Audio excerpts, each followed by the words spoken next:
All right, here we are again, talking about a new stock.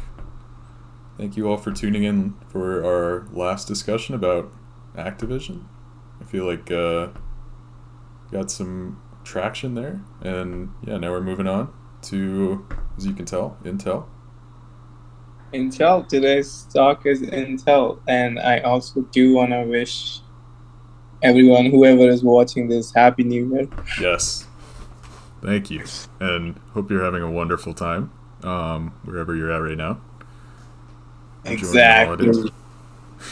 And I also do not want to forget mentioning that, we do not recommend, we are not financial This is advisors. not financial advice. We are a bunch of kids looking at the stocks. Exactly.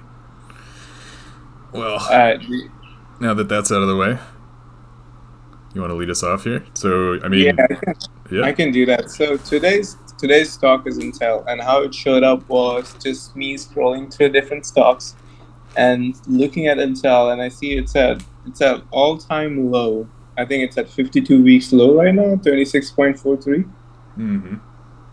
I think at its best this year it was at 55.7. That was during January, so it has come down by a lot. I think it's almost half. yeah, it got hit really hard this year. Yeah, and then it's been just going down. It hasn't even gone up much. It's been going down since then. So the whole year has been pretty rough on Intel.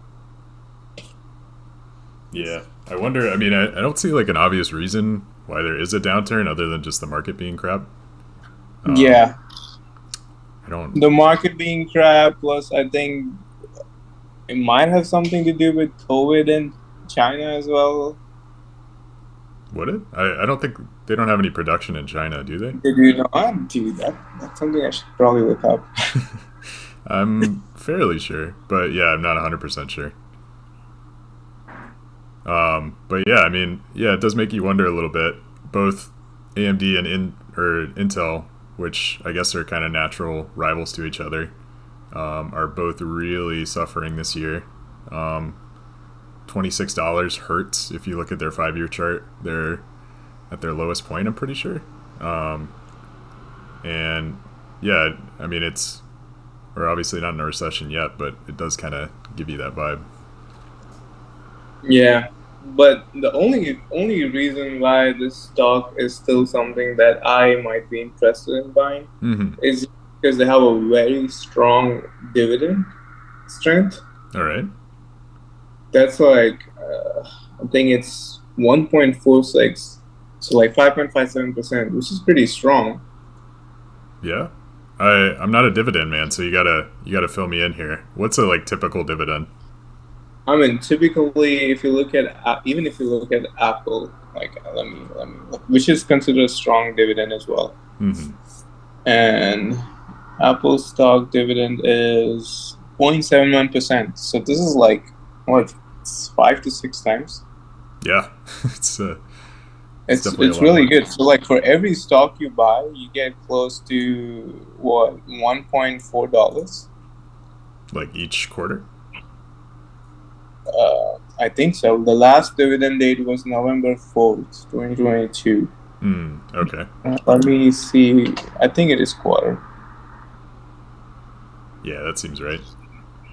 Huh. Okay. Yeah, which is pretty good. I mean, it's really good. I rarely see something this big. Mm-hmm. I don't know. I always felt like dividend was a little bit of a trap because the amount of money you're getting over time is so small. But I could see where if you are able to get a lot of Intel stock and you feel like it's a big win, or it's like headed up, then it'd be nice. Yeah. Plus, I feel like, and just going online, I can see that apparently Intel has bought $1.65 million shares last quarter. So the team believes in itself. Oh, they bought back shares.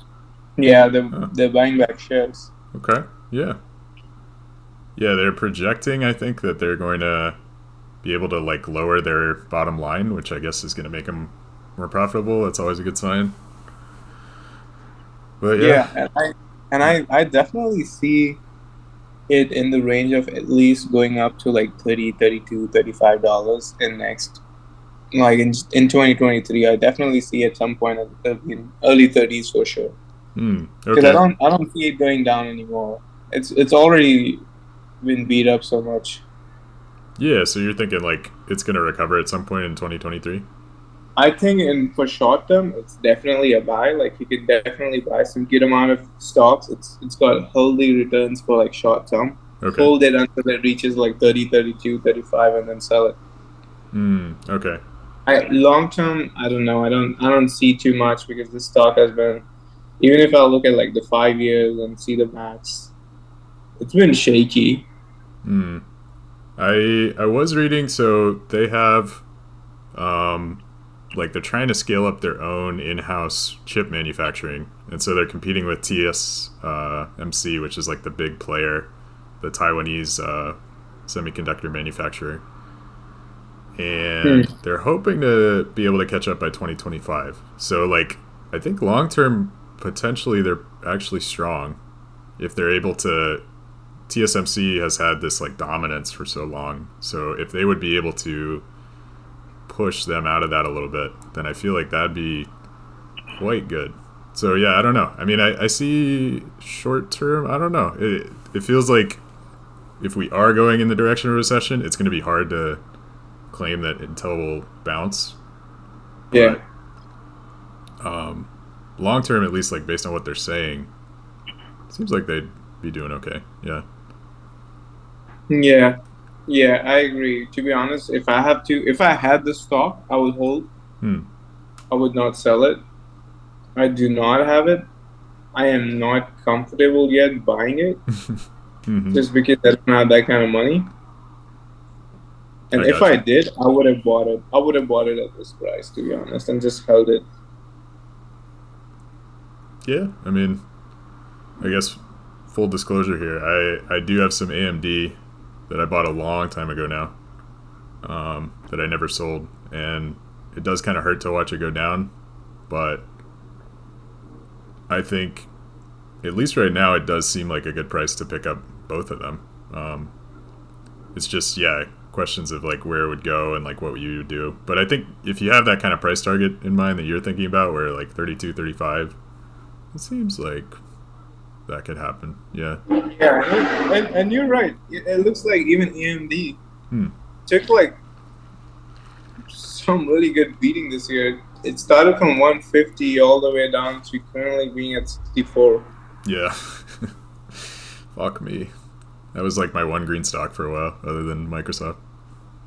Yeah, and that stock's taken like a big beating. So the 52 weeks low was 54.57, so it's not that bad. But I think like yeah, if you want to pick this stock, maybe you can pick the stock as well. The only thing that would make me stop and pick Intel over this is just because there's dividend and there's no dividend in this one, and it feels like if AMD is gonna go up, then Intel's probably gonna go up for sure too, The at least dividend a coming in. little. Oh, what'd With you say? dividend, the only difference could be like Intel might go all the way to only 32, while AMD might go all the way to like 80 or 90. Like, but I guess same like percentage growth probably.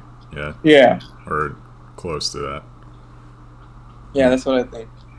I would still say like buy the Intel if you have money and just wait out, hold it, and sell it. That's my conclusion after going through the charts and reading their, looking at their dividends, their P to E ratio, their market cap. I just feel like it would be a good time to buy for someone who wants to take a little bit of risk. I got you. I got you. Yeah. What do you think? I don't know if I'd buy it myself, but I don't think it's like a bad buy opportunity. It is the lowest it's been in a very long time. So yeah, I mean, yeah, as long as you're like reasonable about your expectations for where it could go, which I think I don't know, like yeah, 32 seems like a pretty good price target. And then going into next year, I could see that being hit. I don't like have 100% faith in that happening, but I could see it. So yeah, I mean, I won't pick it up myself, but I don't think it's a bad play either, just Yeah, based on I like agree. past history. Yeah, I agree. I feel exactly the same thing. I'm bullish short term, but long term, I don't see it. Mm-hmm. Well, I bro. think I think that's the conclusion. All right. You got any more hot tips for our audience out there? I would say, well, thank you for tuning in, and thank you for watching this episode. Excellent. Yeah. Thank you guys. Hope you have a wonderful new year, and we'll see you in 2023. Sounds good. All Thank right. you.